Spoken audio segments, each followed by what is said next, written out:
Hi hello வணக்கம். இன்றைக்கி evening டைமில் சாப்பிடக்கூடிய ஒரு சூப்பரான ஸ்நாக் ரெசிபியை தான் நான் உங்களுக்காக கொண்டு வந்திருக்கேன். எப்பொழுதும் பார்த்தீங்க அப்படின்னா ஈவினிங் டைம் 5 to 6 ஆகிடுச்சினாலே நமக்கு லைட்டாக வயிறு பசிக்க ஆரம்பிச்சிடும். அந்த டைமில் கண்ட ஸ்நாக்ஸை சாப்பிடாமல் இது போல் ஹெல்த்தியான ஸ்நாக்ஸை செஞ்சு சாப்பிட்டு என்ஜாய் பண்ணுங்கள். வெளியே நல்லா கிறிஸ்பியாகவும் உள்ள சாஃப்டாகவும் இருக்கும். டீ டைமில் சாப்பிடக்கூடிய சூப்பரான ரெசிபி. இன்றைக்கி கட்லெட் ரெசிபி பார்த்தீங்க அப்படின்னா நம்ம சக்கரவள்ளி கிழங்குல தான் பண்ண போகிறோம். நிறைய பேர் சக்கரவள்ளி கிழங்குல இருக்கக்கூடிய தோலை எடுத்துட்டு உள்ளே இருக்க கிழங்கை மட்டும் சாப்பிட்றாங்க. ஆனால் தோலோடு சாப்பிடும்போது தான் நமக்கு அதிகப்படியான சத்துக்களும் கிடைக்கும். முழுமையான ஒரு உணவுல இருந்து சத்து நமக்கு கிடைக்கணும் அப்படின்னா இந்த சக்கரவள்ளி கிழங்கை பொறுத்த வரைக்கும் நம்ம தோலோடு தான் சாப்பிடணும். நீங்கள் ஆவியில் வச்சு சாப்பிட்றீங்க அப்படின்னா கூட அதோட தோலோட சாப்பிட்றதுக்கு பழகுங்க. இன்றைக்கி இந்த சக்கரவள்ளி கிழங்கையும் நம்ம தோலோட சேர்த்து தான் கட்லெட் செய்ய போகிறோம். இன்றைக்கி நல்லா தோலோடு சேர்க்கறதுனால கழுவி சுத்தம் பண்ணிடுங்க. நிறைய மண் இருக்கும், அதனால நல்லா தேய்ச்சி கழுவுனதுக்கப்புறம் இது போல் குட்டி குட்டியாக கட் பண்ணி நம்ம ஸ்டீம் பண்ணி எடுக்கலாம். பெரும்பாலான கிழங்கு வகைகள் நீங்கள் சாப்பிட்றீங்க அப்படின்னா அதை தண்ணியில் போட்டு வேக வைக்கிறதுக்கு பதிலாக இது போல் நீங்கள் இட்லி பாத்திரம் இந்த மாதிரி ஏதாவது ஒரு பாத்திரத்தில் வச்சு நீங்கள் ஸ்டீம் பண்ணி சாப்பிட்டு பாருங்கள். அதோட சுவையும் நல்லாயிருக்கும், அதோட சத்தும் நமக்கு முழுமையாக கிடைக்கும். இப்போ தண்ணி நான் ஆல்ரெடி நல்லாவே கொதிக்க வச்சுட்டேன். ஸோ அந்த கிழங்கை உள்ளே செட் பண்ணிவிட்டு நம்ம ஒரு 10 நிமிஷம் போல் ஸ்டீம் பண்ணி எடுத்துடலாம். கிழங்கு 10 நிமிஷத்துலேயே பஞ்சு போல் வெந்துடும். தண்ணியை கொதிக்க வச்சு சேர்த்திங்க அப்படின்னா சீக்கிரமாக வேலை முடிஞ்சிடும். இன்றைக்கி நம்ம கட்லெட் செய்ய போகிறதுனால ஒரு 70% குக்காக இருந்தாலே போதும். ஏன்னா அதுக்கப்புறம் நம்ம தவா ஃப்ரை பண்ணுறதுனால ஒரு 70% வெந்திருந்தாலே போதும். அதாவது அரை வேக்காடுன்னு சொல்லுவாங்கள்ல, அந்த ஸ்டேஜில் நீங்கள் ஸ்டவ் ஆஃப் பண்ணிடுங்க. சக்கரவள்ளி கிழங்குல நிறைய ஹெல்த் பெனிஃபிட்ஸ் இருக்குது. ஏபிசி அப்படின்னு சொல்லிட்டு நிறைய சத்துக்கள் இருக்குது. ஆன்டி ஆக்சிடென்ட் இருக்குது.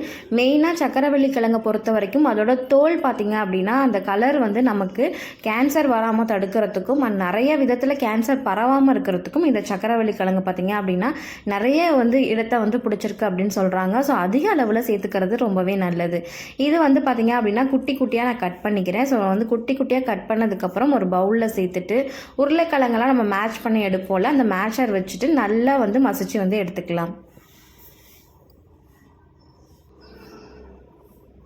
இது போல் நல்லா மசிச்சதுக்கப்புறம் இதில் வெங்காயம், பச்சை மிளகாய், கருவேப்பிலை, கொத்தமல்லி, அப்புறம் கொஞ்சம் போல் ஸ்பைசஸ் ஆட் பண்ணிக்கலாம். 1/4 டீஸ்பூன் மஞ்சத்தூள், 1/2 டீஸ்பூன் மிளகாய்த்தூள், கொஞ்சமாக இஞ்சி பூண்டை இடித்து சேருங்க. அது சாப்பிட்றதுக்கு ரொம்பவே நல்லாயிருக்கும். இதெல்லாம் சேர்த்துக்கோங்க. லைட்டாக கரம் மசாலாவை சேர்த்துக்கிட்டிங்க அப்படின்னா ஃப்ளேவர் இன்னும் நல்லாயிருக்கும்.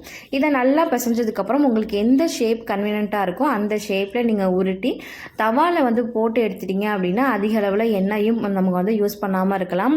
ஆல்ரெடி 70% கிழங்கு வெந்ததுனால இந்த கட்லெட் பார்த்திங்க அப்படின்னா நல்லாயிருக்கும். ஆனால் கட்லெட்டை இந்த மாதிரி செஞ்சு கொடுத்தோம் அப்படின்னா அது மாவு தன்மை அதிகமாக இருக்கிறதுனால பெரும்பாலான கிட்ஸ் எல்லாம் சாப்பிட மாட்டாங்க. ஸோ இதை இன்னும் மொறுமொறுன்னு ஆக்கிறதுக்கு இதில் என்ன ஆட் பண்ணலாம் அப்படின்னு பார்த்திங்க அப்படின்னா நம்ம வீடுகளில் பெரும்பாலும் ரவை கண்டிப்பாக இருக்கும். ஸோ 1 ஸ்பூன் ரவை இருந்தாலே போதுமானது.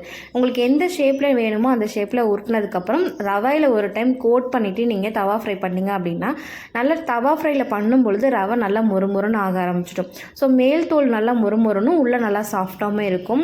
இது கூட ஹோம்மேடில் பயன்படுத்தக்கூடிய கெச்சப் வச்சு சாப்பிடுங்க. இல்லை டீ காஃபி குடிக்கும் பொழுது இந்த ஸ்நாக்ஸை எடுத்துக்கோங்க. பொதுவாகவே குழந்தைகளுக்கு எல்லாமே பார்த்திங்க அப்படின்னா உருளைக்கிழங்கு அப்படின்னா ரொம்ப பிடிக்கும். ஸோ இந்த மாதிரி செஞ்சு கொடுக்கும் பொழுது இது கண்டிப்பாக உருளைக்கிழங்குன்னு நினச்சி அவங்களும் ஹெல்த்தியாக சாப்பிட்ருவாங்க. நீங்களும் ஹாப்பியாக இருந்த மாதிரி இருக்கும். நல்ல நல்ல பொருட்களாக தேடி சாப்பிடுங்க. நம்மளோட உடம்பு ஆரோக்கியம் அப்படின்றது ரொம்ப முக்கியம். இது போல் நிறைய ஹெல்த்தியான ரெசிபிஸ்லாம் பார்த்திங்க அப்படின்னா நம்மளோட சேனலில் அப்லோட் பண்ணியிருக்கோம். உங்களுக்கு எப்போ டைம் கிடைக்குதோ அப்படி பாருங்கள். இது வரைக்கும் நம்மளோட சேனலை சப்ஸ்கிரைப் பண்ணாமல் ஃபஸ்ட் டைம் நம்ம வீடியோ பார்க்குறீங்க அப்படின்னா நம்ம சேனலை சப்ஸ்கிரைப் பண்ணிக்கோங்க. அப்போ தான் நான் போடுற வீடியோஸ் எல்லாமே உங்களுக்கு தொடர்ந்து நோட்டிஃபிகேஷனில் வரும். இப்போ தவா ஃப்ரை பண்ணி எடுத்துகிட்டு வந்துடலாம்.